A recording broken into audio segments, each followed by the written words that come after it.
Sleep apnoea और sleep paralysis भी कहते हैं इसको। इसमें मरीज़ जो है ना नींद के अंदर बिल्कुल एकदम मूवमेंट कर ही नहीं पाता है। ऐसा लगता है कि वो हिलना चाहता है, मूवमेंट करना चाहता है, बट बिल्कुल भी मूवमेंट नहीं कर पाता है वो।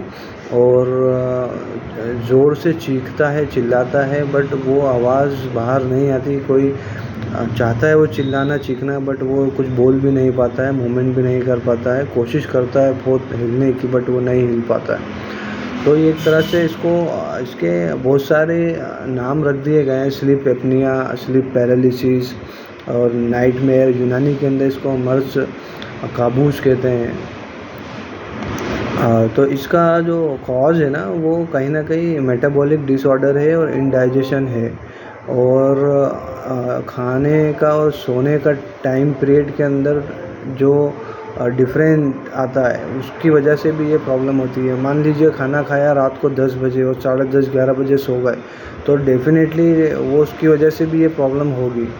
और इसका अगर फिजियोलॉजिकली अगर देखा जाए कि इसमें क्या प्रॉब्लम होती है, लंग्स के अंदर नर्व सप्लाई होता है, जिसका एक काम ये भी होता है कि जो लंग्स का जो कॉन्ट्रैक्शन और डायलेटेशन होता है, मतलब जब इनहेल और एक्सहेलेशन के प्रोसेस में जो लंग्स मसल्स जिस तरीके से काम करते हैं, कॉन्टैक्ट एंड डायलेट के बेस पे काम करते हैं, तो उसमें क्या जो नर्व सप्लाई रहता है ना, उसके अंदर एक तरह का नर्व के अंदर एक तरह का कॉन्ट्रैक्शन पैदा हो जाता है, तशन्नुश पैदा हो जाता है, जिसकी वजह से ये लंग्स का जो ये काम है, जो लंग्स मसल्स का जो ये काम है कॉन्ट्रैक्शन का, डायलेटेशन का, तो ये नहीं हो पाता है। तो इससे क्या होता है कि ना दम घुटता है, सांस नहीं आती प्रॉपर।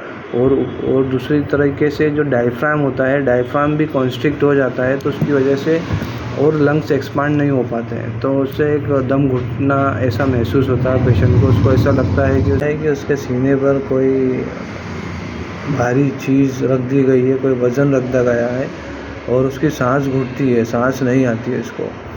और फिर बहुत घबरा कर उठता है, वो नींद में चिल्लाता है, बट उसकी आवाज़ निकलती नहीं है। उस चिल्लाना चाहता है, मूवमेंट करना चाहता है, बट मूवमेंट होता नहीं है। और फिर सांस घुटती है, दम घुटता, सांस नहीं आती उसकी। फिर एकदम से वो घबरा कर उठता है और काफ़ी परेशान और हैरान रहता है, और उसकी वजह से कभी स्नोरिंग की प्रॉब्लम भी हो जाती है। और ज़्यादा मर्ज़ ये बढ़ता है तो इस तकलीफ़ के सबसे मेजर जो आउटकम है उसमें डेथ भी हो सकती है। तो इसलिए इसके कॉजेज़ जानना बहुत ज़्यादा ज़रूरी है। इसके कॉजेज़ के लिए ये देखना रहेगा कि ऐसा क्यों होता है। तो ये इसलिए ऐसा होता है ताकि ये हजमे की ख़राबी की वजह से होता है, ये डाइजेशन की प्रॉब्लम से होता है। कभी इंसान कुछ रात को देर से खाना खाता है और सो जाता है, मूवमेंट नहीं करता, वॉकिंग नहीं करता, तो उसकी वजह से क्या होता है कि ये बुखारात, इससे एक वेपर्स उठते हैं पेट के अंदर, अबखरे जिसको कहते हैं, और वो उठ के दिमाग की ओर तरफ भी जाते हैं। तो मरीज़ उठता है, जब तो उठता है ना, तो उसको एक अजीब सी उसकी कैफियत होती है, उसके सर में दर्द होता है, और उसको सर में दर्द के साथ साथ उसको गले में अंदर स्नोरिंग की वजह से कहीं ना कहीं खराश महसूस होती है। तो उसको एक ख़राब फील होता है, एक डर भी लगता है उसको, उठता है, उसकी एक कैफियत जो रहती है वो एक डर वाली कैफियत रहती है मरीज़ की। और इसके अंदर है ना, कभी कभी क्या होता है, मेजर केसेस के अंदर इसके अंदर ऐसा होता है कि पेशेंट मतलब हार्ट अटैक का शिकार भी हो सकता है, और साइलेंट अटैक जिसको कहते हैं उसमें, और पेशेंट एक्सपायर भी हो सकता है।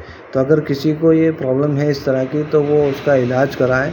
इसके इलाज के लिए आप मुझसे कांटेक्ट कर सकते हैं। मैं आपको मेरा नंबर मैं नीचे शेयर कर दे रहा हूँ, तो आप उस पर मुझे कांटेक्ट कर सकते हैं अगर आपको इसका ट्रीटमेंट चाहिए तो, और इसके बारे में और डिटेल में अगर आप जानना चाहते हैं तो। Thank you so much.